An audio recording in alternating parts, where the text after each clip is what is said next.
O livro do profeta Ageu é um dos livros dos profetas menores, mas crucialmente importante na história geral da Bíblia hebraica. Assim, por séculos, os profetas hebreus estavam acusando Israel de quebrar a sua aliança com Deus através da idolatria e da injustiça. E eles avisaram que Deus iria enviar o grande império da Babilônia para derrubar Jerusalém, destruir o templo e expulsar o povo para o exílio. E tudo aconteceu no ano 587 a.C.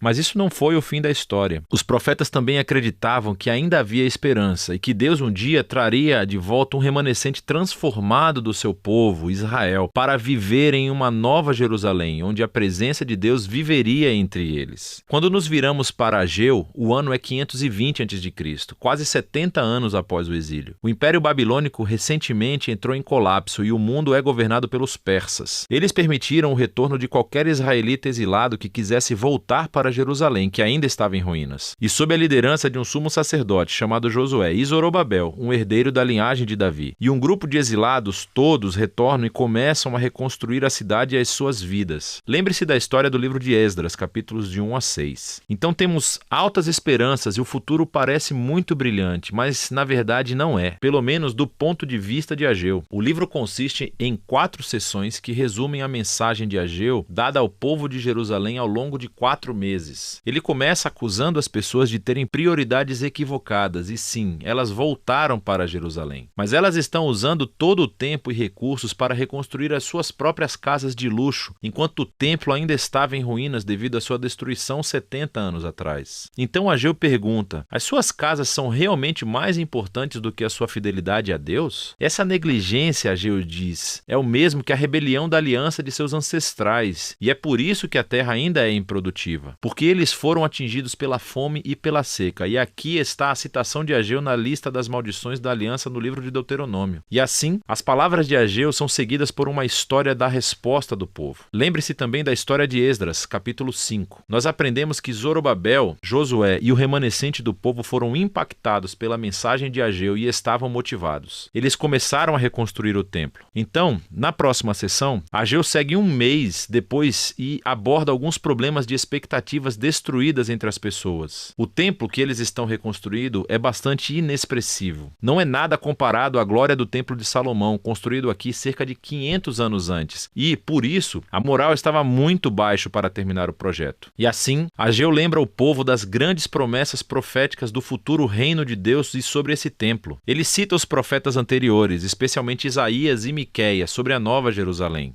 E o que seria o lugar de onde Deus redimiria o mundo inteiro, e onde todas as nações viriam e participariam do reino de Deus, resultando em uma era de paz. E assim, o templo desempenha um papel fundamental nos planos de Deus para o futuro. E Ageu chama o povo para trabalhar com esperança, apesar das circunstâncias decepcionantes. Na terceira sessão, Ageu segue 2 meses depois com um chamado à fidelidade e aliança. E ele envolve alguns sacerdotes em uma conversa sobre a pureza ritual. Lembre-se de todas as ideias-chave do livro de Levítico. Então ele diz: se alguém vai e toca um cadáver e se torna ritualmente impuro ou marcado pela morte, se essa pessoa for e tocar algum alimento, esse alimento se tornará impuro também? E os sacerdotes, sabendo do livro de Levítico, dizem: sim, será impuro. E então Ageu transformou isso em uma parábola. Ele diz que é assim que acontece com o povo de Israel e aquilo que eles estão colocando as mãos para construir o templo. Se a geração atual não se humilhar, se eles não se afastarem da injustiça e da apatia, então Ageu diz